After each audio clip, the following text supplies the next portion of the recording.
নমস্কার, আমি শুভ। আপনারা দেখছেন জিটিভি, দ্রুত হচ্ছে সবার সাথে। এই কালা কানুন বা কালা বিল পাশ করার পর গোটা মুসলিম সমাজ আজ কেঁপে উঠেছে। এর আগে মুসলিমদের এবং হিন্দুদের মধ্যে বিভিন্নভাবে এই কেন্দ্র সরকার লাগিয়ে দেওয়ার একটা চেষ্টা করেছে এবং মাঝখান থেকে তারা ফায়দা লুটে তারা দেশকে শোষণ করার জন্য চিন্তাভাবনা করেছে। এর আগে আমরা দেখেছি বিভিন্ন মানুষজন তাদের দেশের টাকা লুট করে বিদেশে পালিয়ে গিয়েছে।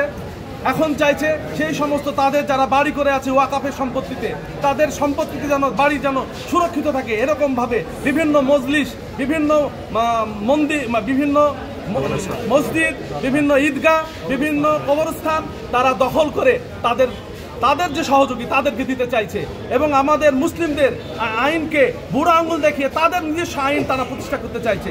তাই কৃষি আইন যে কালা কানুন পাশ করেছিল, দিল্লির রাজপথ যেভাবে রঞ্জিত হয়েছিল, আমরাও ঠিক সেইভাবে কপালে কাফন বেঁধে, মাথায় কাফন বেঁধে নামবো, দিল্লির রাজপথ রঞ্জিত করে আমাদের এই কালা কানুনকে বাতিল করব।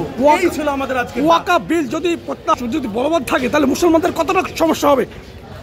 আমরা যদি ওয়াকাফ বিল বাতিল না হয় তাহলে আমরা যখন একটা মুদ্রা দাফন করতে যাব, হয়তো আমাদেরকে দিনের পর দিন দাঁড়িয়ে থাকতে হবে।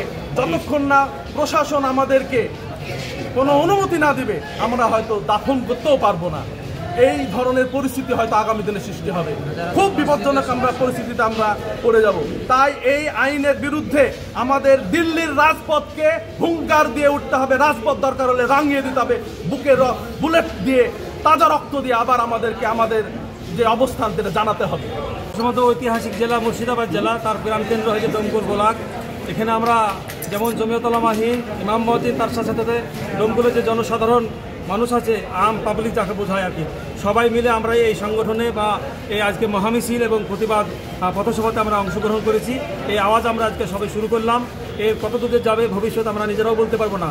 আগামীকাল বহরমপুর যেমন আছে, তারপরে কলকাতা আছে, এরপরে দিল্লি। প্রয়োজন হলে আমরা রাস্তায় কাফন বেঁধে এবং আমরা রাজপথ আমরা দখল করব।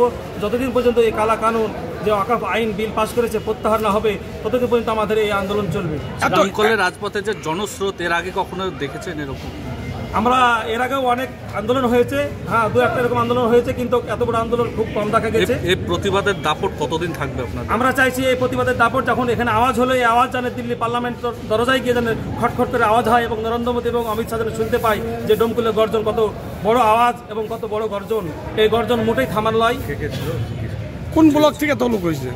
এটা ডোমকুল ব্লক এবং সাথে সাথে আরও 2-3টা যে ব্লক আছে সাব ডিভিশন, বিভিন্ন ব্লক থেকে আলেম ওলামা, জনসাধারণ, পাবলিক, মুসল্লি সকলেই অংশগ্রহণ করেছে এবং সকলকে আমরা আমাদের পক্ষ থেকে কৃতজ্ঞ এবং ধন্যবাদ জানাচ্ছি। কত লোক হয়েছে মনে করছেন? মোটামুটি 10-15 হাজার তো লোক হবেই। আপনারা সেটা নিজেরাও দেখেছেন, আমরাও সেটা প্রচার করলাম বা মিছিল করলাম, মিটিং করলাম। আপনারা এতক্ষণ দেখছিলেন জিটিভি, দ্রুত হচ্ছে সবার সাথে। জিটিভির আরও নতুন নতুন খবরে আপডেট পেতে এক্ষুনি লগ ইন করুন www.gtblivenews.com।